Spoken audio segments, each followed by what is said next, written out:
ગુજરાત સરકાર દ્વારા આખા ગુજરાતમાં 25,000 જેટલા મંદિરો હટાવવા માટે પાલિકાને આદેશ કરી હિન્દુઓની લાગણી દુભાવી છે। તેના વિરોધમાં છેલ્લા 2 દિવસથી ગુજરાતમાં આંતરરાષ્ટ્રીય હિન્દુ પરિષદ દ્વારા વિરોધ પ્રદર્શન કરી ઔરંગઝેબના ફરમાન સમાન નોટિસ પાછી ખેંચવા માંગણી કરી રહ્યા છે।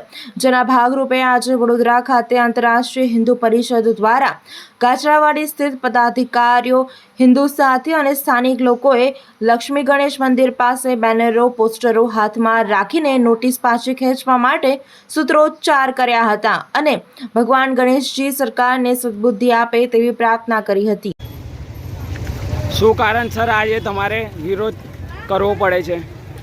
તાજેતરમાં ગુજરાત સરકાર દ્વારા આખા ગુજરાતમાં 25,000થી વધારે મંદિરો તોડવાનો જે નિર્ણય લેવામાં આવ્યો છે તેના કારણે આખા ગુજરાતભરમાં આંતરરાષ્ટ્રીય હિન્દુ પરિષદ વિરોધ પ્રદર્શન કરી રહી છે। જેના ભાગરૂપે આજે કાચરાવાડી વડોદરા સ્થિત લક્ષ્મી ગણેશ મંદિરે આંતરરાષ્ટ્રીય હિન્દુ પરિષદ, રાષ્ટ્રીય બજરંગ દળ અને ઓજસ્વીની રાષ્ટ્રીય મહિલા પરિષદ દ્વારા વિરોધ પ્રદર્શન કરી રહ્યા છે અને માંગણી કરી રહ્યા છે કે જે ઔરંગઝેબી નિર્ણય છે એ સરકાર પાછો લે અને જે હિન્દુઓ બેરોજગાર થશે એની જિમ્મેદારી કોણ લેશે? જો મંદિરો તોડશે તો 25,000 મંદિરો તૂટશે તો 5 લાખથી વધારે હિન્દુઓ બેરોજગાર થશે। તેમાં ફૂલહારવાળા, પ્રસાદવાળા, નારિયેલવાળા, પૂજાપાવાળા બધા હિન્દુઓ બેરોજગાર થશે। સરકાર રોજગાર તો આપવાની હિંમત ધરાવતી નથી અને ઉપરાંત 5 લાખ હિન્દુઓ બેરોજગાર થશે। જેના ભાગરૂપે આજે અમે અહીંયા વિરોધ પ્રદર્શન કરી રહ્યા છીએ। આવનારા સમયમાં સરકાર તમારો પ્રશ્નનો ઉકેલ નહીં લાવે તો શું કરશો તમે?